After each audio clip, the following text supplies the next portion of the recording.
Well, it's no secret that marriage is in serious trouble. The statistics are absolutely appalling. But in Kansas City, Kansas, two pastors have combined forces to reduce the divorce rate in their community. Let's see how successful they were. Paul Strand has the report. Many Americans seem to just accept the nation's 50% divorce rate.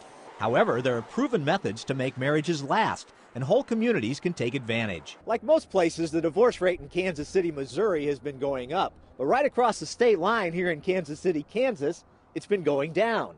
What's made the difference? In 1996, suburban pastor Jeff Myers teamed up with urban pastor Leroy Sullivan to fight for marriage. If it fails, it's the pebble in the pond, the waves that reverberate out go on for generations. Then I thought, where's the church? This is our issue. This is the thing we should be dealing with. And we're so busy talking about let's go to heaven, we never teach people how to live on earth. Myers and Sullivan spent months recruiting dozens of other pastors in the Kansas City, Kansas area to sign a community marriage policy, a pledge to fight hard to make marriages last. And over the next 10 years, the town saw an amazing 70% plunge in the divorce rate, from 650 in 1995 to just 196 in 2005. One method focused on recruiting and training couples with long-lasting marriages to become mentors, working especially with those about to marry. The DeFrieses have mentored for 14 years. You're using your years of experience, coupled with some training and listening skills and communication skills.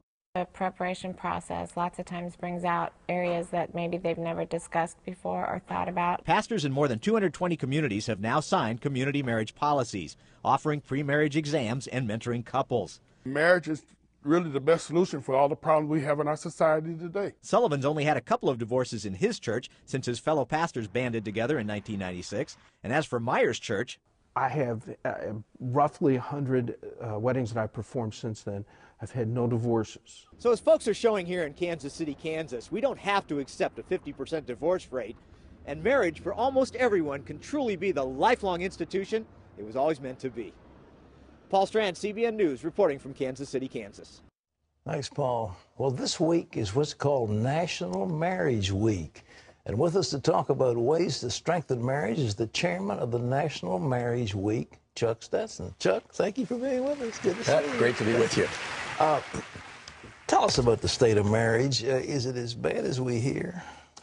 It's in terrible shape, and we have a looming crisis here, both economically and socially, because we have a marriage rate that is declining very rapidly. Right. If that were your sales chart of a business, you'd say, I need to do something. Sure. But we really haven't done anything yet. Here's the problem. If we go the way of Europe and South Korea, Japan, and China, and have a 1.3 reproduction rate, that means we have half the workers in the next generation. We have 2 times the number of people over 65 and they're not earning any money, by the way, because the baby boomer bulge and people living longer. Who's going to pay the government debt? Who's going to pay the pensions? Who's going to pay the health care? And if you're in furniture manufacturing, who's going to buy your furniture? And how long is it before the analyst figures that out and drops the price of your company? Speaking of the analysts, how about the government? The government, you know, the laws have mitigated against marriage rather than in favor of marriage. At least in years gone by they have. That's very true, and we really need to start doing something. And the real question is the church going to get involved in this? Because the church can do a lot of stuff. I mean, the secularists don't have the ability to do anything, and they don't have the incentive. Sure. The church has every incentive to do something. Where are they? What is the... actually, the rate of couples marrying was X% 30 years ago, and now it's dropped down dramatically. What is the rate of marriage formation in this country now? It's gone from 79% in 1970 down to 57%.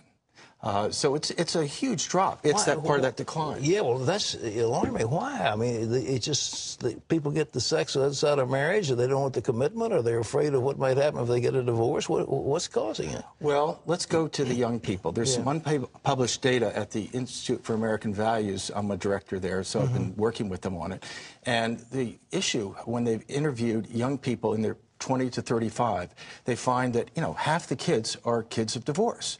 And they're saying, oh, I don't want to go down the divorce route. So they're looking for perfection. So what they end up doing is they end up cohabitating. Well, I don't want to make a commitment because I want perfection. And so this is backed up to the next generation. And, you know, the going thinking 40 years ago when we put in no-fault divorces, oh, it's not going to harm the kids, it's going to be better for the kids, it's actually being a lot worse. And that's an area that we have to address. I read it. A woman who votes for no-fault divorce is like a turkey voting for Thanksgiving. I mean, it was devastating. The number of women, single women going into poverty is just alarming, isn't it?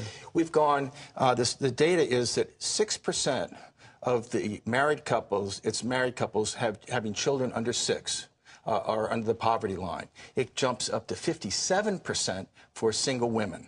And it's just, we're pushing people into poverty.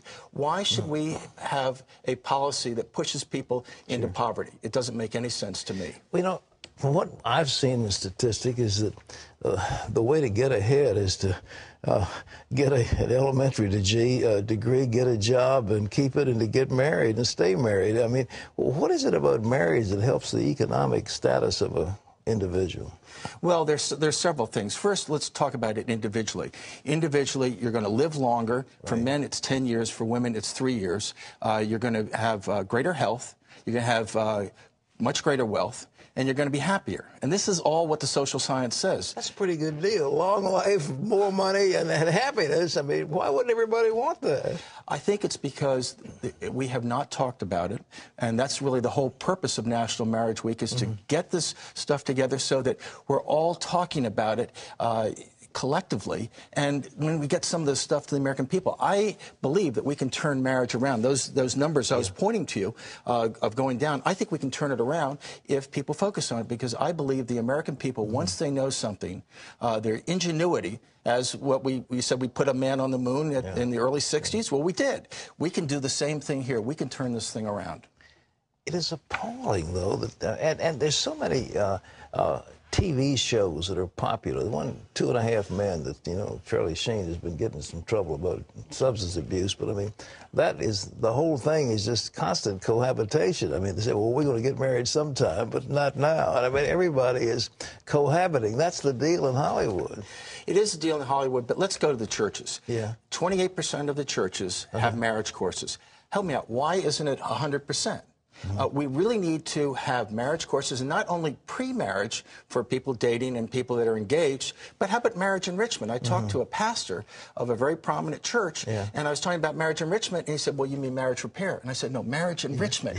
We need to enrich our marriages. We need to talk about it. The church needs to do a much better job. I totally agree. Well, I wish you the very best in National Marriage Week. This is this underway now, or it's getting ready to start? We're right in the middle of it, from the 7th to the 14th of February. So it leads up to Valentine's Day. It started in 1996 in England, and we're linked in with them, with the Czech Republic, Hungary, Germany, Switzerland, Belgium, Ireland, Australia, and New Zealand. So it's a global movement. Yeah. And so we're linked into the global movement, and it's really exciting, and we're going to turn this thing around. Well, congratulations. I'm all for you. God bless you. Thank you so much. Ladies and gentlemen, for more information on National Marriage Week, you can log on to CBN News. And churches, let's get with it. I think these gentlemen are giving you the right word. Where is the church? It's your responsibility. Marriage is a sacred right blessed by God, and we should cultivate it and nurture it and do everything we can to preserve it.